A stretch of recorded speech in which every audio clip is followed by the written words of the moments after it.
ಗ್ರಾಹಕನ ಸೋಗಿನಲ್ಲಿ ಬಂದು ಮಹಿಳಾ ಉದ್ಯೋಗಿಯ ಚಿನ್ನದ ಮಂಗಳಸೂತ್ರ ಕಸಿದು ಪರಾರಿಯಾದ ಕಳ್ಳ. ಹೈದರಾಬಾದ್ನ ರಾಮಂತಪುರದಲ್ಲಿರುವ ಸೌಂದರ್ಯವರ್ಧಕ ಅಂಗಡಿಗೆ ಗ್ರಾಹಕನಂತೆ ನಟಿಸಿ ಬಂದ ಯುವಕನೊಬ್ಬ ಮಹಿಳಾ ಉದ್ಯೋಗಿಯ ಕುತ್ತಿಗೆಯಿಂದ 37 ಗ್ರಾಂ ಚಿನ್ನದ ಮಂಗಳಸೂತ್ರವನ್ನು ಕಿತ್ತುಕೊಂಡು ಪರಾರಿಯಾಗಿದ್ದಾನೆ. ಫೇಸ್ ವಾಶ್ ಕೇಳುವ ನೆಪದಲ್ಲಿ ಅಂಗಡಿಯೊಳಗೆ ನುಗ್ಗಿದ ಆರೋಪಿ ಮಹಿಳೆ ಗಮನಹರಿಸದ ಸಮಯದಲ್ಲಿ ಕೃತ್ಯ ಎಸಗಿ ಕ್ಷಣಾರ್ಧದಲ್ಲಿ ಸ್ಥಳದಿಂದ ನಾಪತ್ತೆಯಾಗಿದ್ದಾನೆ.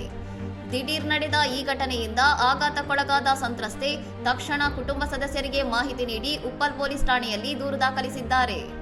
ದೂರಿನ ಮೇರೆಗೆ ಸ್ಥಳಕ್ಕೆ ಭೇಟಿ ನೀಡಿದ ಪೊಲೀಸರು ಅಂಗಡಿಯಲ್ಲಿ ಅಳವಡಿಸಲಾಗಿದ್ದ ಸಿಸಿಟಿವಿ ದೃಶ್ಯಾವಳಿಗಳನ್ನು ಪರಿಶೀಲಿಸುತ್ತಿದ್ದು ಆರೋಪಿಯ ಪತ್ತೆಗೆ ವಿಶೇಷ ತಂಡಗಳನ್ನು ರಚಿಸಿದ್ದಾರೆ. ರಾಮಂತಪುರ ಪ್ರದೇಶದಲ್ಲಿ ನಡೆದ ಈ ದರೋಡೆಯು ಸ್ಥಳೀಯರಲ್ಲಿ ಭೀತಿ ಹುಟ್ಟುಹಾಕಿದ್ದು ಸುರಕ್ಷತೆಯ ಬಗ್ಗೆ ವ್ಯಾಪಾರಿಗಳು ಮತ್ತು ನಾಗರಿಕರು ಕಳವಳ ವ್ಯಕ್ತಪಡಿಸಿದ್ದಾರೆ. ಸಾರ್ವಜನಿಕರು ಅಂಗಡಿಗಳಲ್ಲಿ ಮತ್ತು ಹೊರಗೆ ಓಡಾಡುವಾಗ ಹೆಚ್ಚಿನ ಜಾಗರೂಕತೆ ವಹಿಸಬೇಕೆಂದು ಪೊಲೀಸರು ಮನವಿ ಮಾಡಿದ್ದು ಅನುಮಾನಾಸ್ಪದ ವ್ಯಕ್ತಿಗಳು ಕಂಡರೆ ತಕ್ಷಣವೇ ಮಾಹಿತಿ ನೀಡುವಂತೆ ಸೂಚಿಸಿದ್ದಾರೆ. ಇನ್ನಷ್ಟು ಸುದ್ದಿಗಳಿಗಾಗಿ ನೋಡ್ತಾ ಇರಿ ಸೌರಂ ಟಿವಿ.